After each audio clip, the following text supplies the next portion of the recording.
lermos a palavra de Deus, eu queria de fato enfatizar, para que você prestasse bastante atenção, que você não se deixasse levar por distrações. Hoje eu fui direcionado pelo Espírito Santo a trabalhar um conceito da palavra de Deus, uma verdade fundamental da palavra de Deus que o Senhor vem falando comigo durante todos esses anos de Emaús. E durante essa semana o Senhor colocou no meu coração para que eu colocasse isso no papel, para que eu escrevesse, que de alguma maneira compartilhasse isso com a igreja.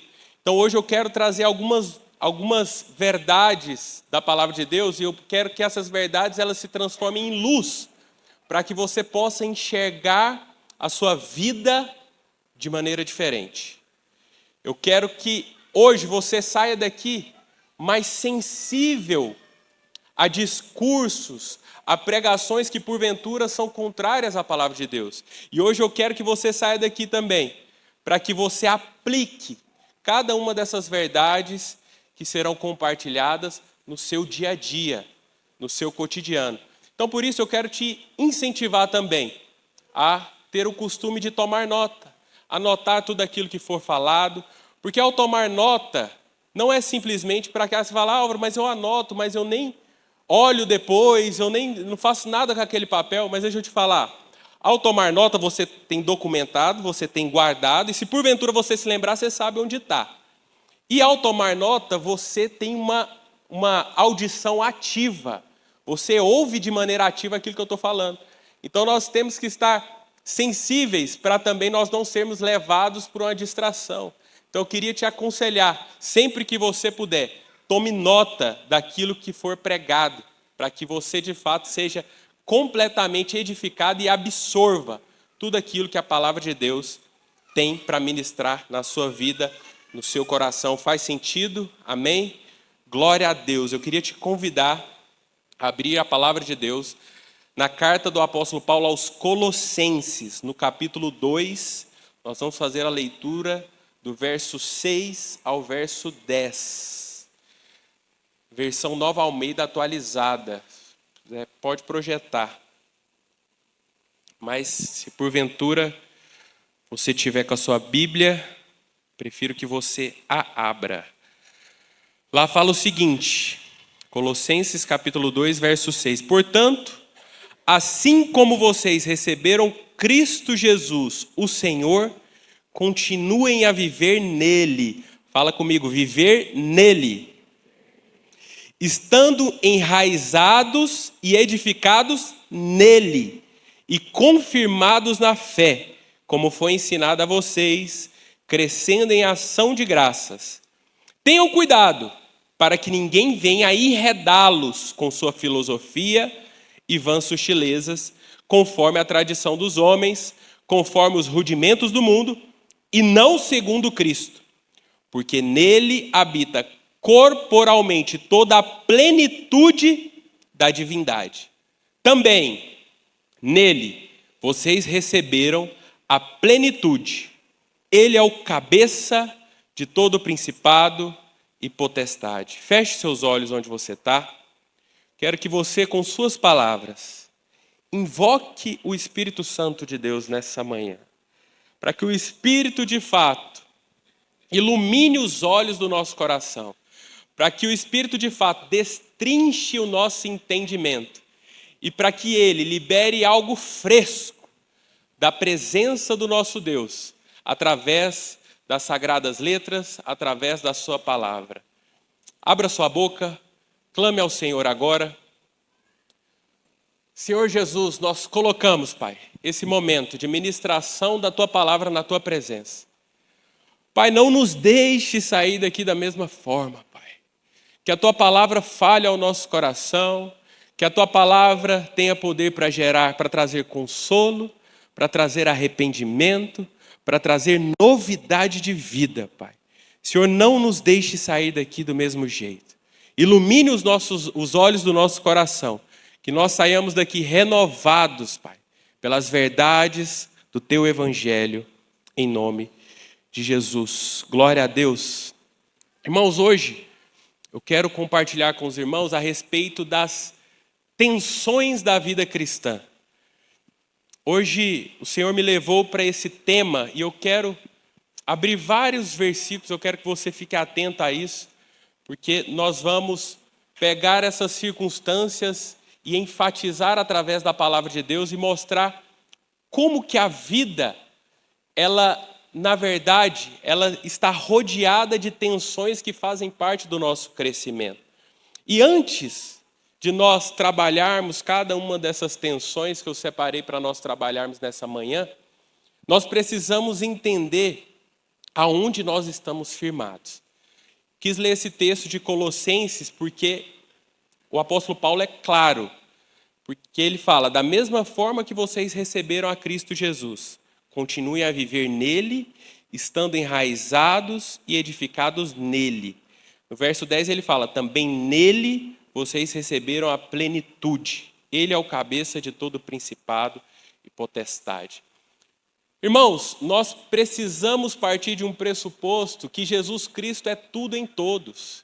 Que a nossa vida e a nossa existência, de maneira geral, ela está debaixo do senhorio e da lente do Evangelho.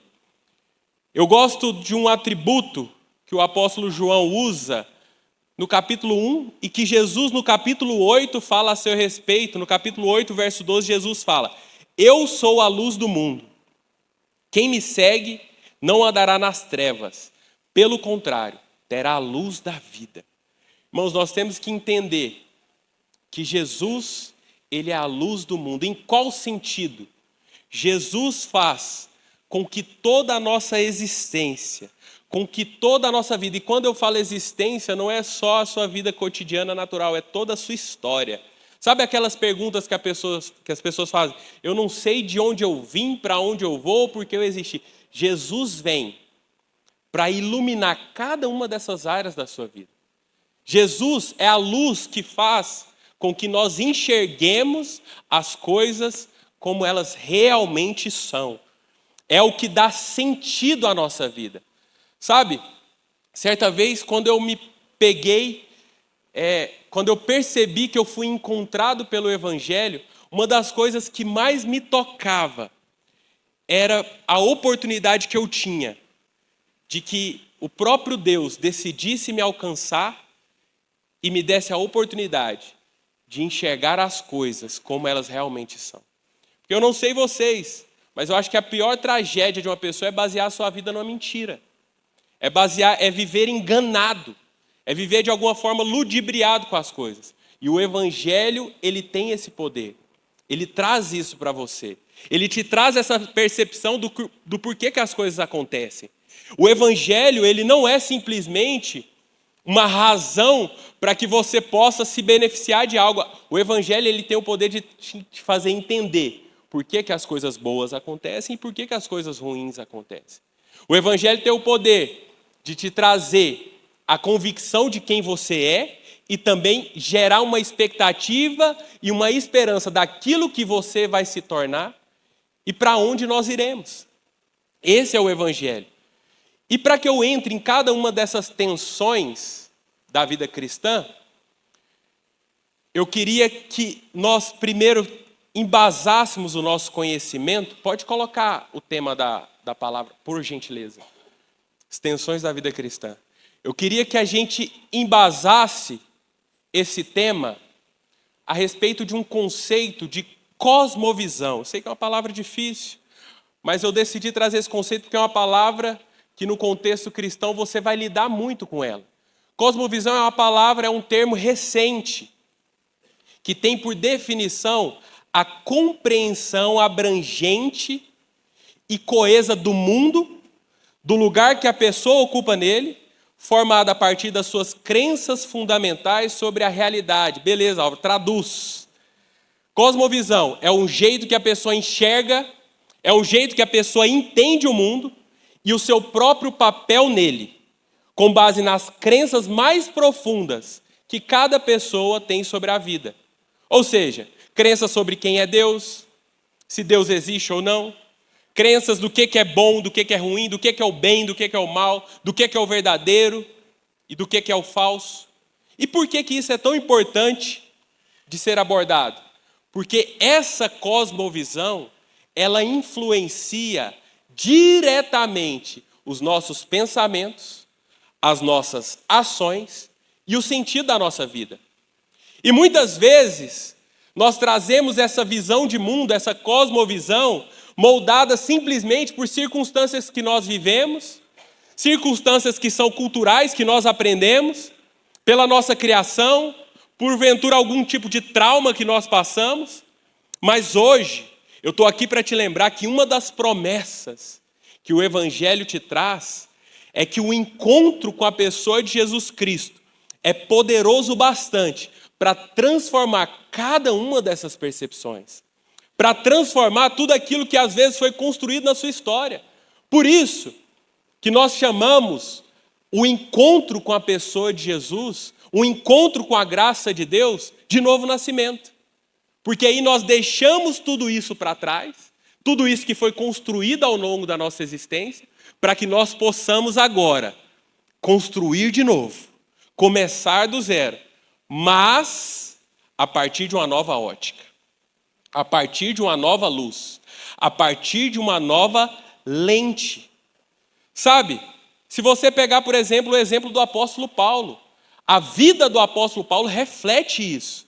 Paulo ele teve uma mudança completa da sua visão de mundo. Paulo ele saiu de um perseguidor para um mártir. Paulo saiu de um perseguidor do cristianismo, dos cristãos, para um propagador do evangelho. Isso é uma completa mudança da forma com que o apóstolo Paulo enxergava o mundo. E essa mudança ela tem que ser natural na nossa vida.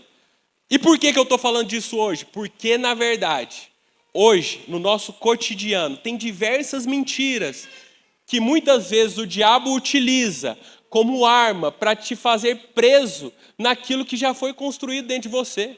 Naquilo que o apóstolo Paulo chama na carta aos Romanos de velho homem. Naquilo que muitas vezes nós nos prendemos como aquilo. Não, mas isso aqui é porque eu aprendi assim, porque eu vivi assim. Então nós precisamos entender, irmãos, que não existe uma visão de mundo, uma cosmovisão neutra. Ou você está enxergando as situações que te acontecem pelas lentes do Evangelho, ou você está enxergando pela sua lente. Não, nós não temos neutralidade nisso. Aquilo que nós entendemos como cosmovisão cristã, ela tem que se fundamentar única e exclusivamente na sua fé na palavra de Deus. E não naquilo que você aprendeu, e não em você mesmo, e não em algum tipo de relativismo. O que é esse contexto de relativismo? É aquilo que você fala, não, mas isso é verdade para mim, mas para fulano não é. Não existe isso. Nós fundamentamos a forma com que nós enxergamos o mundo através das lentes de Cristo, iluminadas pela luz do mundo, através da sua palavra. Então a Bíblia, ela traz verdades absolutas, válidas para todos os tempos e povos. Como diz Hebreus 13, no verso 8, Jesus Cristo é o mesmo ontem, é o mesmo hoje e o mesmo eternamente. E aí, indo para o nosso contexto, depois da gente entender e se basear nesse contexto do que é a cosmovisão, nós precisamos entender que quando nós pensamos num contexto geral de vida cristã, nós achamos que uma vida cristã perfeita é uma vida cristã num estado ideal de equilíbrio. Nós tendemos a imaginar que uma vida com Deus perfeita é uma vida, de alguma maneira, estável. Aquilo que a nossa geração tanto procura. Não, eu quero me esforçar para fazer um concurso público, porque ali eu tenho estabilidade. Deixa eu te falar, meu irmão. Estabilidade, estou aqui para te dar a primeira notícia ruim. Estabilidade não existe. Não existe. Sabe quando você vai ter estabilidade? Quando você estiver, ou Jesus voltar, ou você estiver dentro de uma caixa de madeira. Ali é estabilidade, ali é estável. Não existe estabilidade. Essa é uma promessa que o mundo tenta nos seduzir, de alguma maneira, para tocar a nossa ganância, para tocar os nossos desejos, mas é uma promessa que não é fundada na palavra de Deus. Nós vivemos em um mundo, até num contexto cristão, que a gente se vê muitas vezes falando assim, não, que a maturidade espiritual é você chegar num ponto em que tudo esteja perfeitamente ajustado, que você não tenha mais nenhum conflito, que você não tenha mais nenhuma dúvida, que não haja nenhuma oscilação. Mas deixa eu te falar algo, não é esse retrato que a Bíblia pinta. A Bíblia nos mostra que a nossa jornada com Cristo ela é cheia de tensões. A Bíblia nos mostra realidades espirituais que elas coexistem, que elas existem juntas. E muitas vezes em direções que são aparentemente opostas. Mas que de alguma maneira, essas direções aparentemente opostas, e vocês vão entender o que eu estou falando, elas vêm dessa forma, porque Deus na sua soberania entendeu e decidiu agir dessa forma. Porque essas direções opostas são o que nos movem e o que nos sustentam. Vou trazer para a minha área de formação. Na física, nós sabemos que o equilíbrio acontece quando todas as forças se anulam. Nada se move, tudo fica estático. Mas aí tem um fenômeno que só aparece quando nós colocamos forças em sentidos contrários. O equilíbrio permanece, mas existe algo que chama tensão. A tensão ela só acontece quando nós colocamos forças no sentido contrário. E em muitas situações, são essas tensões que promovem força, são essas tensões que promovem resistência, são essas tensões que promovem movimento e são essas tensões que dão propósito. Trazer de maneira prática. Se nós pegarmos um instrumento musical, guitarra do Noronha, não toquem na guitarra do Noronha, misericórdia. Pensei em usar, eu falei, não, ele vai achar ruim. Tô brincando. A guitarra do Noronha, ele está lá, afinando ela. Se a corda tivesse simplesmente equilibrada, não sairia som nenhum. Noronha precisa rodar lá para exercer uma tensão, para que ali a música saia. Nós pegamos no nosso cotidiano o arco e a flecha. O arco, ele só é capaz de lançar uma flecha rumo ao seu alvo se o arco estiver tensionado. Se estiver simplesmente amarrado, não tem poder. Precisa gerar uma tensão. Nós sabemos que na estrutura civil, as pontes, tem um termo que chama pontes taiadas, são aquelas pontes com cabo de aço. Aquelas pontes, elas só têm sustentação porque de alguma maneira existe uma tensão que as segura. Na eletricidade nós temos a tensão elétrica. O que a tensão elétrica promove? A tensão elétrica é o que gera movimento. Todos aqui estão acostumados. Não, a tensão aqui em Goiânia é 220 volts. Quando você vai para São Paulo é 110. Aí as coisas não funcionam, aí você troca, aí você traz e queima o negócio. Por quê? Porque a tensão é o que gera o movimento, que faz com que haja a corrente elétrica. Essa é a tensão elétrica. E na área da engenharia também tem algo que eu achei que fez muito sentido. Tem uma estrutura de concreto que ela chama concreto protendido. O que é o concreto protendido? Normalmente, a maioria dessas estruturas, elas são feitas de um concreto armado, que você vê aqueles vergalhões de ferro, e aí você vem com molde, coloca o concreto e está tudo certo. E a estrutura de concreto armado, ela tem o seu valor. Ela vence alguns vãos. Ela vence usualmente de 6 a 8 metros, até vãos de 30 metros. Em raríssimas exceções. Mas aí, inventaram o concreto protendido. O que é o concreto protendido? Ao invés de uma estrutura de metal, existem cordoalhas de aço, que são colocadas antes da concretagem e são tensionadas. São tensionadas.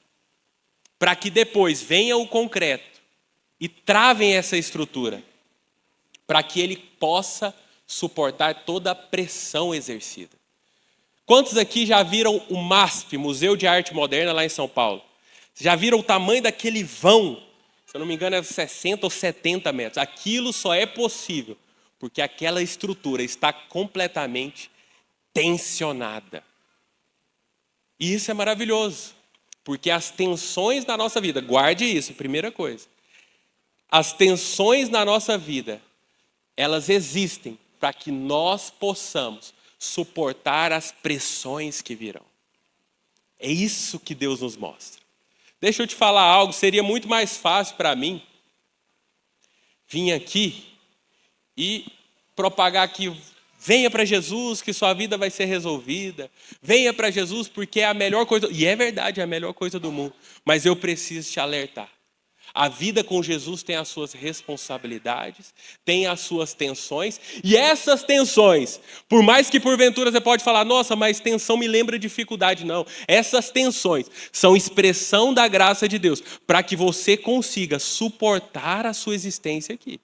Para que de alguma maneira você consiga viver uma vida que vale a pena ser vivida.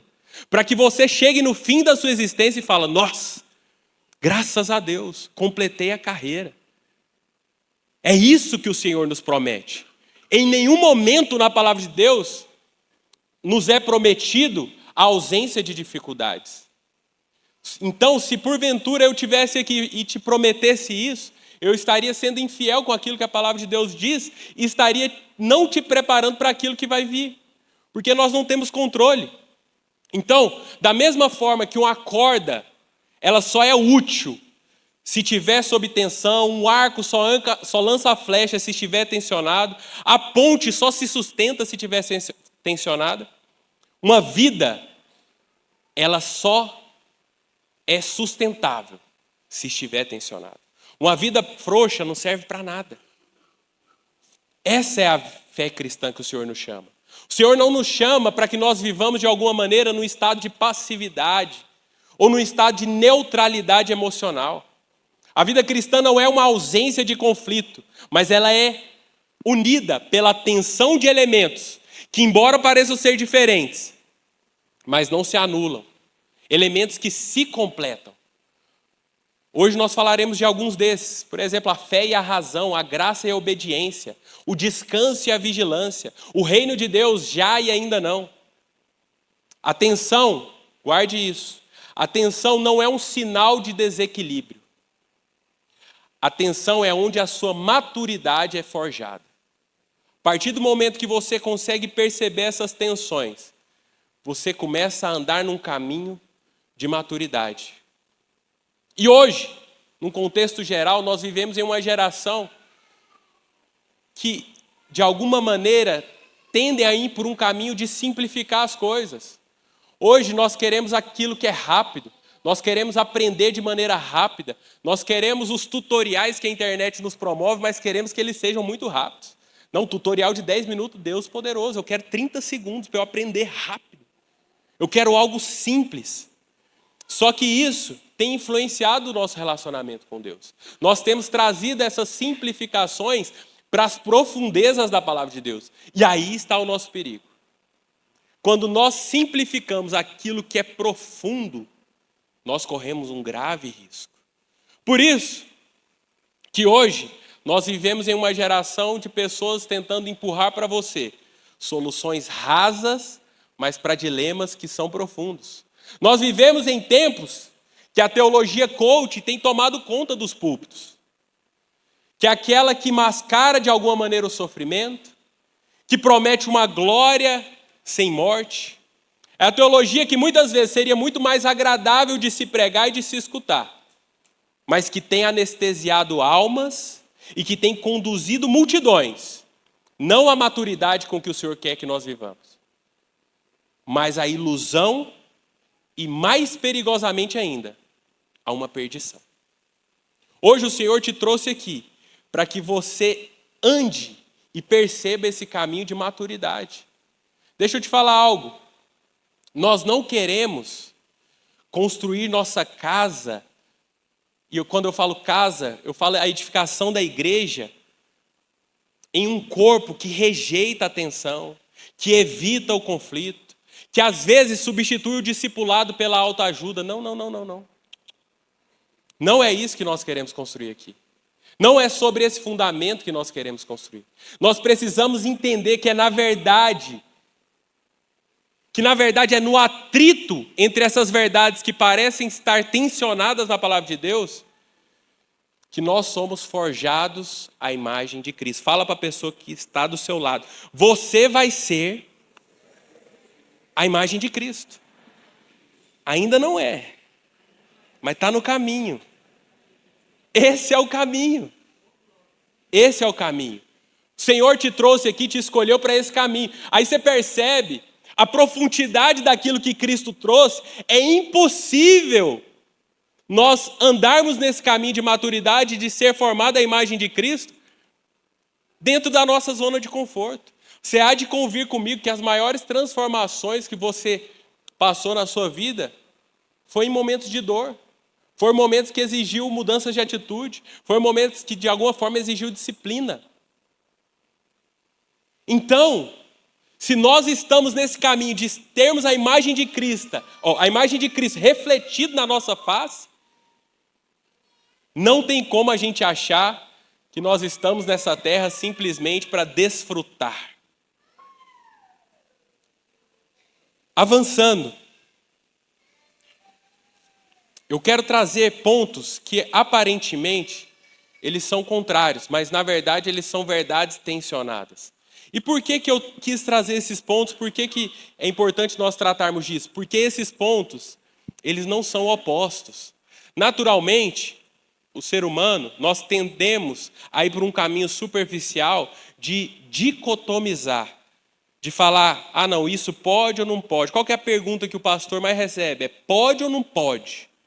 Crente pode ou não pode? Isso é de Deus ou do diabo? É isso ou aquilo? A famosa polarização. Só que a palavra de Deus, ela traz conceitos que, se nós tratarmos ele como de maneira polarizada, é um risco. Porque aí nós vemos os extremos, aí nós vemos os exageros, e aí nós vemos condutas que não condizem com aquilo que o Evangelho traz, com a centralidade do Evangelho. Obviamente, nós temos a convicção que a palavra de Deus também traz princípios inegociáveis, traz verdades absolutas. Nós sabemos que lá em Apocalipse 3, não precisa abrir, conheça as obras que você realiza, que não é frio nem quente. Quem dera você fosse frio ou quente. João 14,6 fala, Jesus é o único caminho ao Pai. Atos 4,12 fala, não há outro pelo qual importa que sejamos salvos. Hebreus 12,14 fala, sem santidade ninguém verá o Senhor. Essas são verdades absolutas. E tem várias verdades absolutas na palavra de Deus. Mas tem alguns conceitos que eles estão em oposição. Mas não em oposição de maneira contrária, mas em oposição para que nós nos sustentemos debaixo dessa tensão. Da mesma forma que os cabos, eles sustentam uma ponte, são essas tensões que têm o poder de nos manter firmes quando nós atravessamos por vales ou nas montanhas da nossa vida. E hoje eu quero refletir com vocês sobre algumas dessas tensões. Nós temos que entender que maturidade não é fugir da tensão, é permanecer nela. Não é resolvê-la simplesmente, é suportá-la com fé, esperança e discernimento. Somente através das tensões nós temos a verdadeira transformação. A primeira tensão que eu quero falar hoje, que nós estamos sujeitos na palavra de Deus, é a soberania de Deus e a responsabilidade humana. Nós estamos em meio a essa tensão. Essa é uma das tensões mais profundas da fé cristã. Nós temos a convicção que Deus é absolutamente soberano. E por outro lado, nós somos plenamente responsáveis. E por que eu falo isso? De maneira junta. Porque a palavra de Deus, ela não faz questão de separar. A soberania de Deus, ela não está separada da responsabilidade humana. Nós temos a convicção que Deus governa todas as coisas com sua autoridade, com seu propósito, que Ele nunca perdeu o controle, que Ele é soberano, onipotente, onisciente, onipresente. mas também nós temos a convicção que Deus nos chama a crer, que Deus nos chama a obedecer, que Deus nos chama a orar, que Deus nos chama a vigiar, que Deus nos chama a trabalhar, que Deus nos chama a perseverar. Muito cuidado com as extremidades. Muito cuidado. Olha só, abre comigo, Filipenses, carta do apóstolo Paulo aos Filipenses, capítulo 2, verso 12.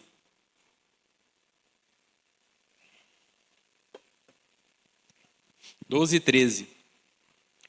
Lá fala o seguinte: desenvolva a salvação de vocês com temor e tremor, porque é Deus quem efetua em vocês tanto querer como realizar segundo a sua boa vontade. Olha que loucura! O apóstolo Paulo nos mostra que Deus efetua, mas nós desenvolvemos.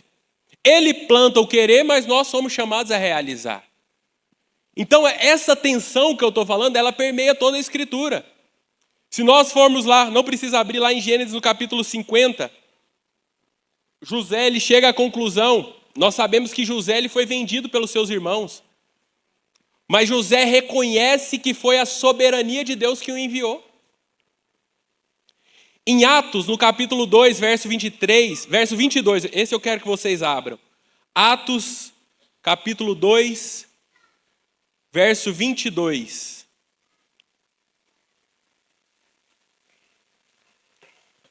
Nós vamos ler o 22 e o 23. Olha o que Lucas está falando aí. Israelitas, escutem o que vou dizer. Jesus, o Nazareno, homem aprovado por Deus diante de vocês com milagres, prodígios e sinais, os quais o próprio Deus realizou entre vocês por meio dele, como vocês mesmos sabem. A este, conforme o plano determinado e a presciência de Deus, vocês o mataram, crucificando-o por meio de homens maus. Olha isso. Jesus, ele nasceu para morrer. Jesus, ele nasceu para morrer. Ele estava, com base no que Lucas fala aqui no relato de Lucas, com base no plano determinado e na presciência de Deus. Jesus nasceu para morrer. Porém, os nossos pecados mataram Jesus e também os romanos mataram Jesus. Você entende que não são verdades opostas. Nós temos que lidar com isso em toda a palavra de Deus. Não faz sentido nós irmos para um extremo, porque nos extremos está o perigo. Da mesma forma, a palavra de Deus nos mostra o contraste entre o descanso e a vigilância. Nós descansamos na soberania de Deus. Hebreus 4:11 fala: esforcem, portanto, esforcemo-nos para entrar naquele descanso, a fim de que ninguém caia, segundo aquele exemplo de desobediência. Aí você vai ver em Marcos 14:38, vigiem e orem para que não caia em tentação. Como assim? É para eu descansar ou para vigiar? É os dois. São retas paralelas. A sua vida cristã vai ser isso, dependente totalmente, sabendo que Deus é soberano, mas de alguma maneira você é responsável por aquilo que o Senhor tem te confiado. E é nessa tensão que vem o sucesso. E quando eu falo sucesso, não é sucesso natural. Quando eu falo prosperidade, não é uma prosperidade natural. Uma vida bem-sucedida com o Senhor, ela anda nisso. Ela anda numa confiança plena, mas numa responsabilidade plena. De você entender que você não é aquele caminho, não. Eu faço tudo sozinho, eu preciso de alguma maneira ajudar Deus para que eu conquiste algo. Isso é legalismo. E também não é o outro extremo. Não vou fazer nada porque Deus faz tudo, porque Deus opera em mim, tanto querer eu efetuar. Esse é outro extremo. O Senhor nos chama para andar nesse caminho. Porque quando você anda confiado nas suas obras, você está sendo legalista. Você está desprezando a obra da cruz. Mas quando você anda de maneira omissa e permissiva, você está andando num caminho que nós chamamos de antinomianismo, ou alguns conceitos de hipergraça que têm surgido. Não é sobre isso a vida cristã. É o meio do caminho. É a tensão entre as duas coisas. O sucesso, a vida cristã que vale a pena ser vivida é isso. É trabalhar com diligência, mas sabendo que Deus está operando em mim e através de mim. O cristão maduro, aquela maturidade que nós estamos caminhando para ser, ele não negligencia a ação. E de alguma maneira ele não tenta tomar aquilo que é o controle de Deus. Mas ele vive no equilíbrio que a tensão promove. Confiando plenamente em Deus, enquanto obedece com fidelidade. Essa é a vida cristã. Confiar totalmente em Deus, mas se dispor a obedecer tudo aquilo que Ele nos direciona, com fidelidade. É isso. E deixa eu te falar algo, eu sei que pode parecer confuso, mas se não parecesse confuso, não era coisa de Deus. Porque a mente de Deus está além do nosso entendimento. Mas hoje eu quero te convidar a enxergar o mundo dessa ótica. A segurança não é você perceber que está seguro. A segurança plena, ela só vem com a dependência de Deus. Esse é o paradoxo que a Bíblia traz. Então, às vezes, você pode perguntar, fala, Deus, mas quais são essas duas vontades? Dessas duas, qual que o Senhor acha que é a vontade de Deus para mim? Mas, às vezes, não é essa a pergunta que você tem que fazer. A pergunta é, como que eu posso viver tensionado entre essas duas verdades, para que a vontade de Deus se cumpra em mim? Faz sentido? Amém? Segunda tensão, o reino de Deus. O reino de Deus é o já e ainda não. Por que já e ainda não? Lucas 17, 21. Fala o seguinte, Jesus afirma com clareza, o reino de Deus está entre vocês. Lucas 17, 21. Mas lá em Mateus 6, no verso 10, Jesus fala, venha o teu reino, seja feita a tua vontade, assim na terra como no céu. O que é isso? O reino de Deus está ou precisa vir? Hoje eu estou aqui para te lembrar que é as duas coisas. O reino de Deus foi inaugurado com Cristo, mas ele ainda não está consumado. E o Senhor nos chama para viver nessa tensão de um reino que já veio com Cristo, mas que de alguma maneira aguarda a plena manifestação. Porque hoje, irmãos, no contexto da história, nós estamos em um período de transição. Nós estamos entre a cruz de Jesus e a coroa de Jesus. Nós estamos entre a primeira e a segunda vinda. Nós estamos entre um tempo em que promessas foram cumpridas e nós estamos no aguardo de promessas que se cumprirão. E aí, quando nós negligenciamos essa tensão específica, nós temos uma outra oportunidade de cair em algum dos extremos. Quais que são esses extremos? A respeito do reino de Deus. Se nós simplesmente decidimos viver a nossa vida ansiando por um reino vindouro, falando, não, mas quando o reino de Deus vir, venha o teu reino, aí sim nós seremos felizes. Aí sim nós seremos plenos. Então eu preciso gastar minha energia nesse aspecto de vislumbrar um reino que ainda não veio. Irmãos, não tem nada de errado de você ter esperança nisso. Mas olha, venha comigo. Essa expectativa extrema faz com que as pessoas que vivem sob essa ótica andem num que nós chamamos de escapismo. Que na verdade, eles querem o quanto antes sair desse mundo. Eles não têm expectativa nenhuma aqui. E esse extremo faz com que nós não cumpramos aquilo que o Senhor nos chama. Que é o quê? De sermos embaixadores do seu reino enquanto nós estivermos aqui. Eu gosto de trazer um exemplo extremo, que certa vez eu acho que até o pastor Theo Hayashi usou nessa casa.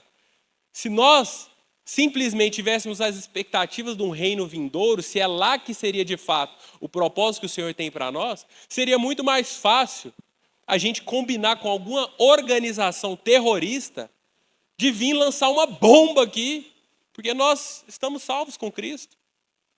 Se não tem propósito nenhum na nossa vida aqui, então era melhor nós já irmos o mais rápido para a glória. Você entende que o Senhor te salva em um primeiro momento para que você viva o propósito dele aqui? Esse é o aspecto do já e do ainda não. E aí, por outro lado, Se nós vamos para o extremo, que o reino de Deus, ele tem que ser implantado de qualquer maneira aqui, que nós temos que viver com plenitude aqui, e que nós faremos a diferença aqui, nós transformaremos. Irmãos, percebe que eu estou falando coisas que são verdades. Nós devemos ansiar por aquilo que virá, e nós devemos preocupar com a transformação do nosso mundo aqui, mas ela sozinha não faz sentido. Então, esse desejo, por exemplo, não, nós temos que aqui transformar a nossa sociedade, nós temos que fazer isso, melhorar aqui, não sei o quê, nos leva para um ativismo que muitas vezes nós chamamos de um ativismo triunfalístico, de achar que o cristianismo, de alguma maneira, vai ser um domínio político, domínio territorial. E não é sobre isso que o Senhor nos chama. Não é para isso que o Senhor nos chama. O cristianismo não é um poder político dominador. Eu tenho a convicção que a igreja é a solução de todos os problemas do mundo. Eu tenho a convicção que a igreja é a resposta de Deus para esse mundo caído. Mas eu também tenho a convicção que essa dominação não vai ser simplesmente pelo nosso ativismo ou pela nossa força. Irmãos, se você analisar a história do mundo, aqueles que tentaram agir por esse caminho foram tragédias que aconteceram, em nome de uma causa que aparentemente era boa. Então hoje eu quero te mostrar que existe também essa tensão entre o reino que virá e o reino que nós estabelecemos aqui agora. Ou seja, como que nós traremos isso de maneira prática? Nós trabalharemos como quem sabe que a colheita virá. Nós andamos debaixo dessa perspectiva. Nós adoramos como quem já contempla a glória invisível de Cristo. Nós servimos a nossa casa, a nossa família, como quem já participa da eternidade. Essa é a completude de entender que o reino de Deus, ele virá, mas nós temos a oportunidade de trazê-lo em cada momento que nós nos reunimos, com essa expectativa profética daquilo que nós viveremos. Irmãos, não se tratem como simplesmente espectadores de um reino distante, de um reino que virá, mas participantes ativos de uma realidade eterna e que já começou na nossa vida. Essa é a tensão que o Senhor nos chama para viver. E muitas vezes, dentro desse contexto, nós nos vemos também achando que nós temos que andar ou pelo caminho da fé ou pelo caminho da razão. Muita gente tenta separar essas duas coisas como fossem características opostas. Deixa eu te falar algo. A fé, ela vê o invisível. Ela nos faz esperar, confiar e perseverar. Mas a fé, ela só é fortalecida se ela tiver uma razão. Para que ela tenha, para que de fato isso seja um entendimento completo. A fé sem razão é aquilo que nós chamamos de fideísmo. O que é o fideísmo? É a crença pela crença. Você já escutou algumas pessoas falando assim: não, eu creio que as pirâmides do Egito foram construídas por alienígenas. Quantos já ouviram isso? Alienígenas. Por que você crê? Eu creio. Porque não dava para fazer, eu creio. Mas a fé cristã não tem nada a ver com isso. Por que nós cremos? A nossa fé é completamente embasada, historicamente, teologicamente. Olha o que Romanos, abre comigo, Romanos, capítulo 1, verso 20.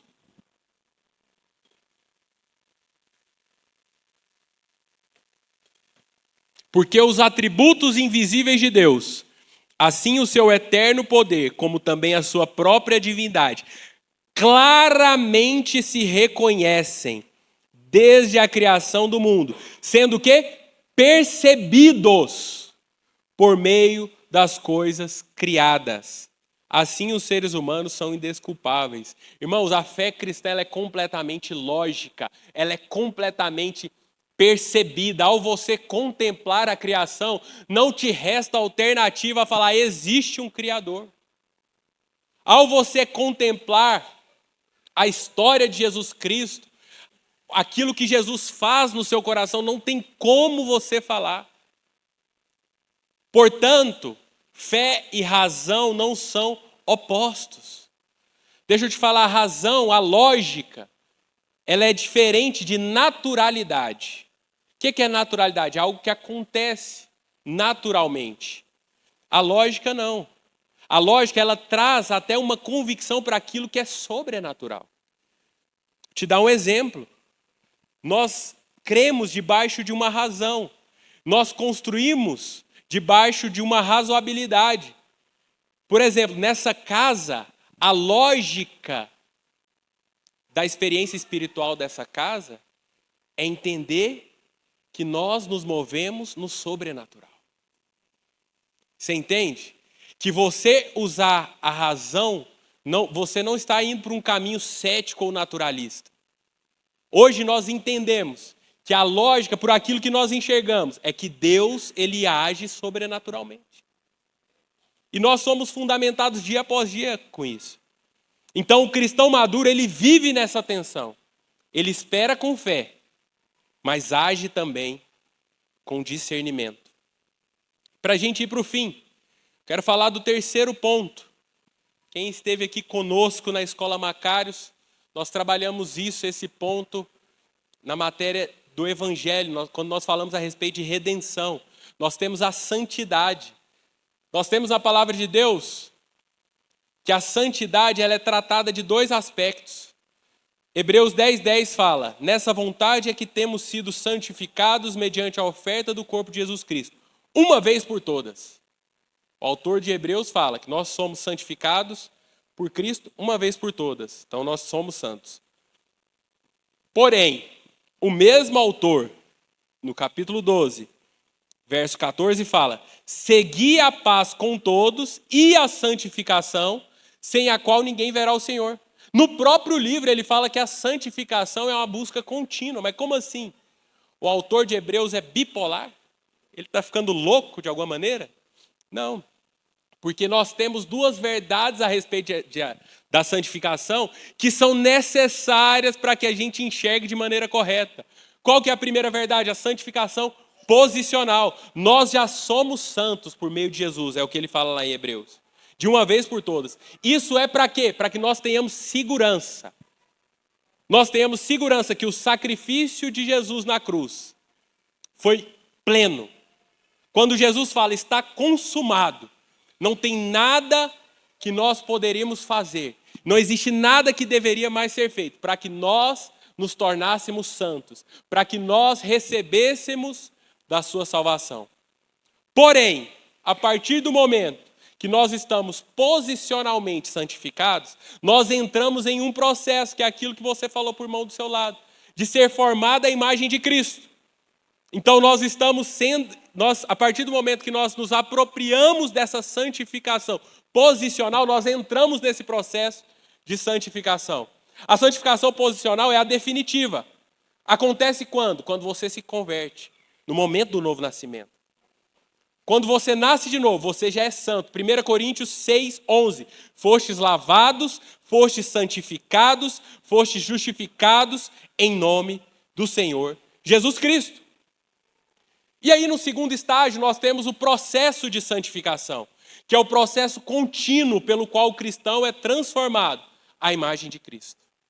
E como que é esse processo? O que envolve esse processo de santificação? É o processo que envolve a renúncia do pecado, é o processo que envolve o crescimento em obediência, é o processo que envolve o seu crescimento em consagração, o seu crescimento nas disciplinas espirituais. Por isso que o apóstolo Paulo fala lá em 2 Coríntios, não precisa abrir, capítulo 7, verso 1, que ele fala: aperfeiçoando a nossa santidade no temor de Deus. 1 Tessalonicenses 4, verso 3. Pois essa é a vontade de Deus. O quê? A vossa santificação. Então nós estamos nessas duas questões sobre santificação. Nós andamos debaixo de uma santificação que é pontual, que é posicional, e nós estamos num processo de sermos santos que vai ser concluído na glória. E qual que é o perigo dos extremos? Qual que é o perigo de tratar só um e de tratar só o outro? Quando nós tratamos simplesmente a nossa santificação processual, nós andamos num perfeccionismo ansioso. Isso gera a crença de que nós precisamos ser perfeitos para sermos aceitos. E esquece da segurança que a santidade posicional te traz. Por outro lado, se você vai para o outro extremo, de confiar simplesmente na sua santidade posicional, de maneira extrema, você tem que confiar nela, mas quando eu falo você esquecer do processo de santificação, você anda num caminho de licenciosidade ou de permissividade espiritual. Ou seja, você estagna, você para o processo de santificação na sua vida. Sabe esse processo que o Senhor te chama para ser formado à imagem dele? Parou, acabou. Porque aí você pensa, não, eu já estou em Cristo, eu posso viver de qualquer maneira. Você perde a graça que é de se tornar parecido com Ele. Você perde a oportunidade de ser transformado segundo a sua imagem. Então a santidade bíblica é a graça que nos alcança, mas também a graça que nos transforma. A graça não é aquilo que apenas te salva do pecado. A graça é aquilo que te salva, que te liberta e te capacita a vencer o pecado. Essa é a graça de Deus. Muito cuidado com os extremos. E eu achei, quando eu me deparei com esse texto aqui, eu falei, meu Deus do céu, que texto maravilhoso.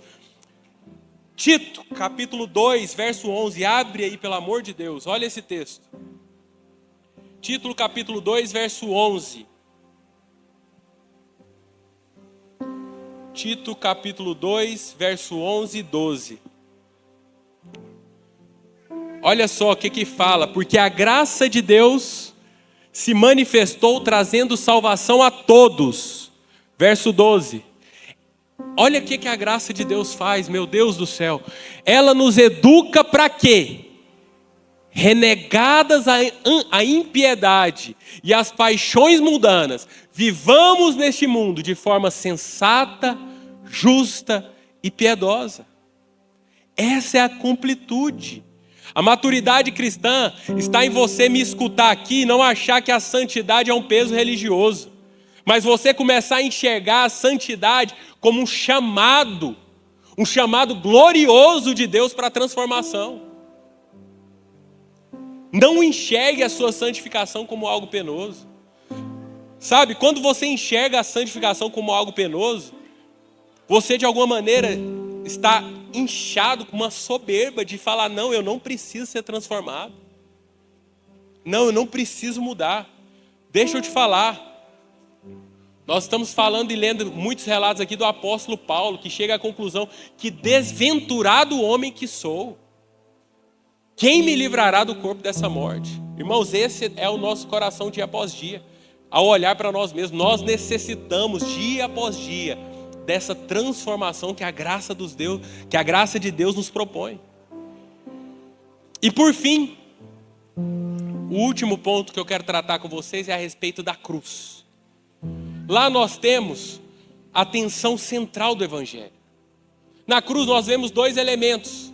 Nós vemos a substituição e nós vemos a inclusão. Isaías 53, 5 fala, ele foi ferido por causa das nossas transgressões. Romanos 5,8 fala, mas Deus prova o seu próprio amor para conosco, pelo fato de Cristo ter morrido por nós. Ou seja, primeira coisa, Cristo morreu em nosso lugar. Gálatas 2,20. Fui crucificado com Cristo. Assim já não sou eu quem vive, mas Cristo vive em mim. Romanos 6, verso 4. Fomos sepultados com Ele na morte pelo batismo. Segundo ponto, nós morremos com Cristo. Álvaro, Cristo morreu em nosso lugar ou nós morremos com Cristo? Os dois.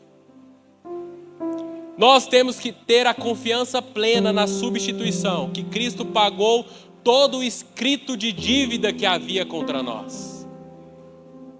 E também, nós precisamos entender que nós, dia após dia, temos a oportunidade de sermos incluídos na morte de Cristo.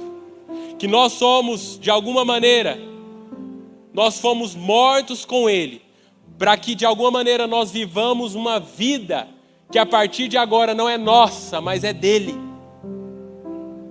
Você entende que não dá para tratar de maneira separada e extrema. Hoje eu quero que nós cantemos uma canção dos primórdios da fé cristã, mas que já tinham esses conceitos implícitos.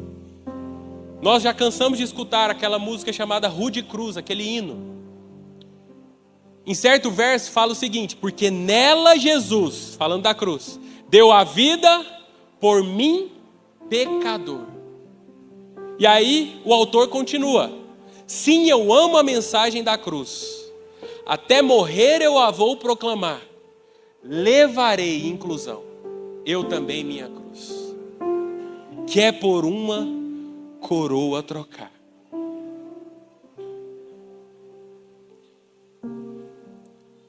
Irmãos, hoje eu quero que você tenha um encontro com a graça de Deus de maneira plena.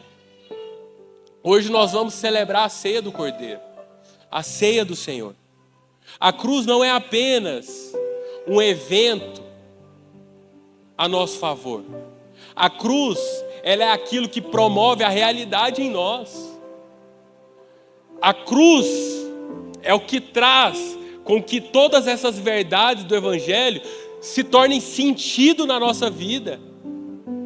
Sabe aquele impacto que você tem com o Evangelho? Só vai fazer sentido na sua história se você se incluir na cruz de Deus. Sabe, a cruz é o centro de todas as tensões. Todas as tensões da fé, elas encontram o seu equilíbrio, encontram a sua resolução na cruz. A cruz é onde a justiça e a misericórdia se encontram, onde a morte e a vida se encontram, onde o Deus eterno sofreu para que o homem mortal fosse reconciliado. Essa é a grandeza da cruz. E a cruz, ela não nos chama para que nós evitemos essas tensões. A cruz nos chama para que nós vivamos cada uma delas com fé, com humildade e com esperança. Deixa eu te falar algo. Irmãos, quando de alguma maneira nós vamos para algum extremo e queremos nos apropriar dos benefícios da cruz, sem nos incluir na cruz, nós estamos agindo de alguma maneira como Judas agiu. Nós estamos traindo a cruz de Cristo, porque eu quero só o benefício. Judas, ele queria só as moedas, ele queria só o benefício que a cruz de Cristo ia dar a ele. Irmão, se você age de alguma maneira, ao olhar para a cruz, simplesmente na expectativa daquilo que ela pode te dar, que hoje seja um dia de arrependimento. Porque a cruz também nos fala de entrega, nos fala de nos sujeitarmos à mão poderosa do Senhor, nos fala de nos sujeitarmos a viver a vida como Ele quer que nós vivamos. Hoje nós tomaremos a ceia. 1 Coríntios 11:26 fala: porque todas as vezes que comerem este pão e beberem o cálice, anunciam a morte do Senhor até que Ele venha. A ceia é a memória do que Ele fez, mas é a comunhão do que Ele está fazendo e a expectativa do que Ele fará. Hoje nós precisamos sair daqui entendidos e tomar a ceia de maneira digna, que é o que? Entendendo que ao mesmo tempo que nós temos a oportunidade de usufruir dos benefícios que a cruz nos dá, hoje o Senhor nos dá a oportunidade de nos tornarmos participantes, para que isso ecoe na nossa história, ecoe na nossa existência, para que de fato você possa viver uma vida e falar: eu tinha uma vida antes do Evangelho, e quando eu encontrei o Evangelho de Jesus, quando eu encontrei com a cruz de Cristo, eu não consigo viver de outra forma. Eu não consigo viver de outra forma. Irmãos, de alguma maneira, se porventura você está achando que eu vim para trazer algum tipo de peso, é justamente o contrário. É para você depositar aos pés da cruz e simplesmente descansar, e simplesmente colocar aquilo que porventura você tem tentado viver com a força do seu braço. Sabe, se sujeite ao senhorio de Cristo, se sujeite ao reino de Deus que é já e ainda não, se sujeite à obra consumada do Senhor. Se isso faz sentido para você, eu queria que você ficasse de pé no seu lugar. ainda nesse ambiente, queria que você fechasse seus olhos.